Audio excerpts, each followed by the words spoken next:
नमस्कार। आज हम एक किताब की समीक्षा पर बात कर रहे हैं। किताब का नाम है दिस कर्स्ड हाउस। हमारे पास इसके कुछ अंश हैं और हम कोशिश करेंगे समझने की कि ये किताब आखिर है किस बारे में, इसका एहसास कैसा है और समीक्षा इसके बारे में क्या खास बताती है। हाँ, बिल्कुल। ये समीक्षा हमें एक डरावनी, थोड़ी रहस्यमयी कहानी की तरफ इशारा करती हैं। तो आज हम इसके कह सकते हैं मुख्य बिंदुओं को देखेंगे और ये जानने की कोशिश करेंगे कि भाई ये किताब क्या सच में उतनी दिलचस्प है और किस तरह के पाठकों को पसंद आ सकती है। तो चलिए शुरू करते हैं। सबसे पहले वो माहौल, एक पुराने वीरान से घर की सोचिए, जिसके बारे में कहते हैं कि वो श्रापित है। श्रापित। हाँ, मतलब एक ऐसी जगह जहाँ रात में अचानक दरवाजे बंद हो जाते हैं, खाली गलियारों में लगता है कोई चल रहा है, धीमी सी आहटें और कभी-कभी दीवारों से फुसफुसाने जैसी आवाजें। समीक्षा पढ़कर लगता है कि किताब पाठक को सीधा उसी माहौल में खींच लेती है। बिल्कुल। और ये माहौल जो है वो सिर्फ डराने के लिए नहीं है शायद। समीक्षा ये भी बताती है कि कहानी का सेंटर पॉइंट यही पुराना, थोड़ा बदनाम सा घर है, जहाँ लोग कहते हैं कि कोई ज्यादा टिक नहीं पाता। हाँ, टिक नहीं पाता। ये बात अपने आप में एक टेंशन और कह सकते हैं एक जिज्ञासा पैदा करती है कि क्यों भाई, क्या चक्कर है इस घर का। तो ये घर सिर्फ एक बिल्डिंग नहीं, कहानी का हिस्सा लगता है, एक किरदार जैसा। हाँ, सही कहा। और वो जो डरावनी चीजें हैं, दरवाजे बंद होना, कदमों की आवाज, फुसफुसाहट, समीक्षा इनको सिर्फ स्पेशल इफेक्ट्स की तरह नहीं बता रही। ऐसा लगता है ये चीजें कहानी के रहस्य को और उलझाती हैं। पाठक सोचने लगता है कि इनके पीछे क्या है, क्या सच में कोई भूत है या कुछ और चल रहा है। यही यही बात अहम है। समीक्षा से जो समझ आ रहा है वो ये है कि ये डरावनी घटनाएं सिर्फ माहौल बनाने के लिए नहीं है, ये असल में सुराग हैं, कहानी को आगे बढ़ाने वाले। अच्छा, सुराग। हाँ, ये सवाल खड़े करते हैं, आवाजें किसकी हैं, कोई पैटर्न है इनमें, किसी खास वक्त पर होती हैं। तो ये चीजें सिर्फ डर नहीं बल्कि एक बड़ी पहेली का हिस्सा लगती हैं, जिसे कहानी धीरे धीरे खोलती है। पाठक एक तरह से जासूस बन जाता है डर के साथ साथ। दिलचस्प। अच्छा, अब अगर मेन कैरेक्टर की बात करें, तो समीक्षा बताती है कि वो किसी वजह से इस हवेली में आता है। हाँ। पर वजह वजह साफ नहीं है। हो सकता है कोई मजबूरी हो, या शायद जिज्ञासा, या हो सकता है लालच। हाँ, ये जो क्लियर नहीं है ना कि वो क्यों आया है, इससे कहानी में एक मजेदार परत जुड़ जाती है। क्योंकि हमें पता नहीं उसका असली इरादा क्या है, तो हम उसके हर कदम पर थोड़ा शक करते हैं। क्या वो कोई राज खोलने आया है या खुद ही किसी राज का हिस्सा है। ये चीज पाठक को किरदार से थोड़ा दूर भी रखती है और उसके लिए चिंता भी करवाती है। और जैसे जैसे वो उस घर में रहता है, उसे लगने लगता है कि ये डर सिर्फ दरवाजों या आवाजों तक नहीं है। समीक्षा कहती है कि उसे लगता है खतरा ज्यादा गहरा है, ज्यादा असली, शायद शायद इंसानी भी। हाँ, ये किरदार के सफर का एक जरूरी मोड़ लगता है। उसे शायद ये समझ आने लगता है कि घर की असली दहशत शायद दीवारों में बसी किसी रूह से नहीं, बल्कि उन राजों से है जो इंसानों ने दबाए हैं। ओह। हाँ, उसका सामना सिर्फ डर से नहीं, बल्कि शायद किसी पुरानी साजिश से, किसी छुपे हुए सच से होता है। ये कहानी को एक आम हॉन्टेड हाउस कहानी से थोड़ा अलग बनाता है। ये सिर्फ बाहरी डर नहीं रहता, अंदर की सच्चाई की खोज बन जाता है। चलिए अब जरा उन खास बातों पर आते हैं जिनका जिक्र समीक्षा में है। पहली चीज, हॉरर और सस्पेंस का बैलेंस। मतलब कहानी सिर्फ डरा नहीं रही, बल्कि सोचने पर भी मजबूर कर रही है कि भाई आगे क्या होगा। एक अनिश्चितता सी बनी रहती है। ये बैलेंस बहुत जरूरी है, बिल्कुल। सिर्फ जंप स्केयर्स, वो अचानक डराने वाले पल पाठक को थका देते हैं, कहानी खोखली लगती है। लेकिन जब डर के साथ सस्पेंस जुड़ा हो कि ये सब क्यों हो रहा है, कौन है पीछे, अगला क्या होगा, तो पाठक बंधा रहता है।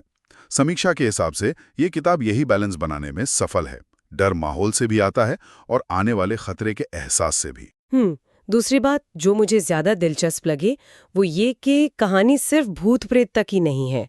समीक्षा में एक पुराने श्राप का जिक्र है, किसी परिवार के दबे हुए इतिहास का, शायद कुछ शर्मनाक बातें और ऐसे राज जो धीरे धीरे सामने आते हैं। ये चीजें कहानी को एक कह सकते हैं ऐतिहासिक और इमोशनल गहराई देती हैं।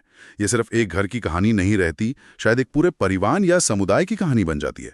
श्राप का जिक्र इसे सिर्फ संयोग से आगे ले जाता है, किसी पुराने अन्याय या गलती की तरफ इशारा करता है, जिसका असर आज भी है। सही। तो इसमें किस्मत, कर्म, अतीत का बोझ जैसे मुद्दे भी जुड़ जाते होंगे। ये सिर्फ अभी का डर नहीं, बल्कि शायद पुरानी गलतियों का नतीजा है। और तीसरा पॉइंट, किरदारों का मनोविज्ञान। समीक्षा इस पर जोर देती है कि किताब ये बहुत अच्छे से दिखाती है कि लगातार डर और तनाव में रहने से इंसान का बर्ताव, उसकी सोच, उसके रिश्ते सब कैसे बदल जाते हैं। हाँ, ये पहलू कहानी को असलियत के करीब लाता है, उसे मानवीय बनाता है। डर सिर्फ कोई बाहरी चीज नहीं रहता, वो किरदारों के अंदर उतर जाता है। हम देखते हैं कि डर कैसे किसी को तोड़ सकता है, किसी को ज्यादा शक्की बना सकता है, मतलबी बना सकता है, या शायद किसी को अचानक बहादुर भी बना दे। जब किरदार डर के मारे अजीब फैसले लेते हैं या एक दूसरे पे शक करते हैं, तो पाठक उनसे जुड़ पाता है, क्योंकि ये सब बहुत मानवीय प्रतिक्रियाएं हैं। ये कहानी को सिर्फ घटनाओं की लिस्ट होने से बचाकर इंसानी फितरत का अध्ययन जैसा बना देता है। और समीक्षा के मुताबिक लेखक ने ये मनोवैज्ञानिक पहलू बहुत अच्छे से उभारा है। तो कहानी में दम है, किरदारों में गहराई है, लेकिन ये सब पाठक तक पहुंचता कैसे है? यहाँ बात आती है लिखने के अंदाज की। समीक्षा में इसकी तारीफ है, कहा गया है कि भाषा सरल है लेकिन बहुत असरदार है। हाँ, सरल लेकिन असरदार का मतलब अक्सर यही होता है कि लेखक भारी भरकम शब्दों के बिना सीधे पाठक के मन पर असर डालता है। हॉरर या सस्पेंस में ये स्टाइल बहुत काम करता है, क्योंकि ये पढ़ने में अटकता नहीं है और पाठक सीधा कहानी के अनुभव में डूब जाता है। खासकर माहौल के चित्रण की बहुत तारीफ है। समीक्षा कहती है कि वो अंधेरी हवेली, उसकी टूटी फूटी हालत, वो सीलन, पुरानी लकड़ियों की चरमराहट और वो डरावनी आवाजें, इन्हें इतने जीवंत और सिनेमाई ढंग से लिखा गया है कि पढ़ते हुए लगता है जैसे हम खुद उस मनहूस हवेली में खड़े हैं। सिनेमाई चित्रण, हाँ, इसका मतलब है कि लेखक शायद विजुअल डिटेल्स पर बहुत ध्यान देता है। रोशनी परछाई का खेल, रंगों का इस्तेमाल, चीजों की बनावट, आवाजों का बारीक वर्णन। इससे पाठक के दिमाग में साफ तस्वीरें बनती हैं, जैसे कोई फिल्म देख रहा हो। सही। और हॉरर में माहौल ही तो सब कुछ होता है। अगर लेखक शब्दों से वो माहौल बना दे, वो ठंडक, वो घुटन, वो अनजाना डर महसूस करा दे, तो कहानी आधी लड़ाई तो वहीं जीत लेती है।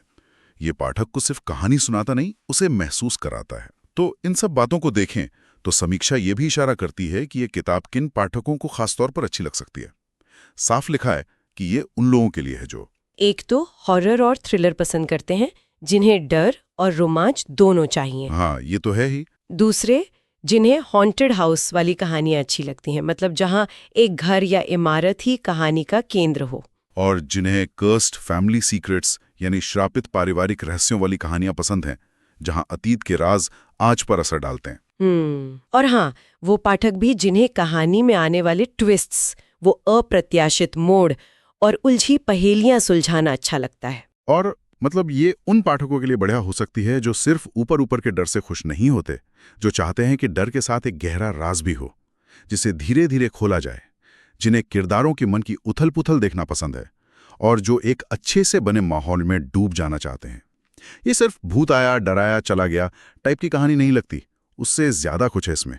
और इसी रहस्य से जुड़ा एक बड़ा सवाल भी समीक्षा उठाती है, जो शायद पूरी कहानी में पाठक के दिमाग में घूमता रहता होगा। क्या ये घर सच में श्रापित है, किसी अलौकिक शक्ति के कारण, जैसा लोग मानते हैं, या फिर इन सब डरावनी घटनाओं के पीछे कोई इंसानी साजिश है, कोई गहरा राज छुपा है? ये अस्पष्टता, ये सवाल कि अलौकिक है या इंसानी, अक्सर ऐसी कहानियों का सबसे मजबूत पॉइंट होता है। ये पाठक को लगातार सोचने और अंदाजा लगाने पर मजबूर करता है। हर घटना को दो तरह से देखा जा सकता है। हाँ, वो दरवाजा हवा से बंद हुआ या किसी ने किया, वो फुसफुसाहट किसी आत्मा की है या किसी छुपे हुए इंसान की। समीक्षा के हिसाब से किताब शायद इसी कंफ्यूजन को बनाए रखती है। इससे तनाव और रहस्य आखिर तक बना रहता है। ये पाठक को भी मौका देती है सोचने का कि वो किस पर यकीन करना चाहता है। शायद सच इन दोनों के बीच कहीं हो, या शायद आखिर में जवाब मिलता हो। लेकिन ये सवाल ही कहानी को और मजेदार बना देता है। बिल्कुल, ये पाठक को सिर्फ दर्शक नहीं रहने देता, उसे पहेली सुलझाने में शामिल करता है। और ये कहानी को एक फलसफाना पहलू भी दे सकता है कि असली राक्षस बाहर हैं या हमारे अंदर।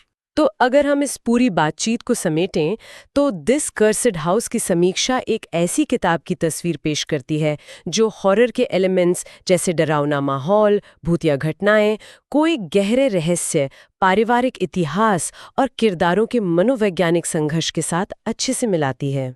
हाँ, समीक्षा के आधार पर तो यही लगता है कि ये सिर्फ डराने वाले पलों का कलेक्शन नहीं है।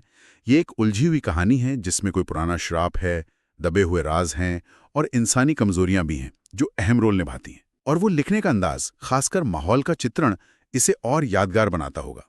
ये हॉरर, सस्पेंस, मिस्ट्री और साइकोलॉजिकल ड्रामा का एक मिक्सचर लगती है। और वो सवाल श्राप है या साजिश पाठक की दिलचस्पी बनाए रखता होगा। इस समीक्षा पर बात करते हुए एक ख्याल आ रहा है मन में, जब हम ऐसी श्रापित या भूतिया जगहों की कहानियां पढ़ते या सुनते हैं तो हम असल में डरते किससे हैं? क्या हम किसी अनदेखी अलौकिक शक्ति से डरते हैं, या फिर कहीं ज्यादा हम उन अनकहे इंसानी रहस्यों से डरते हैं, उन दफन किए गए जुर्मों से, उस लालच, उस नफरत, उन त्रासदियों से जो अक्सर ऐसी जगहों के इतिहास से जुड़ी होती हैं। सोचने वाली बात है। हाँ, वो इंसानी अंधेरा जो शायद उन भूतों से भी ज्यादा डरावना होता है जिन्हें हम वहां महसूस करने का दावा करते हैं। ये किताब, जैसा समीक्षा से लग रहा है, शायद हमें इसी सवाल पर सोचने को मजबूर करती है कि डर का असली सोर्स क्या है, पारलौकिक या फिर इंसानी। ये वाकई एक गहरा सवाल है जिस पर सोचा जा सकता है। उम्मीद है दिस कर्स्ड हाउस की समीक्षा के इस विश्लेषण से श्रोताओं को इस किताब के बारे में एक बेहतर अंदाजा मिला होगा और ये तय करने में मदद मिली होगी कि क्या ये उनके मतलब की है या नहीं। अगली बार फिर मिलेंगे एक नए विषय और उसके स्रोतों की गहराई में उतरने के लिए।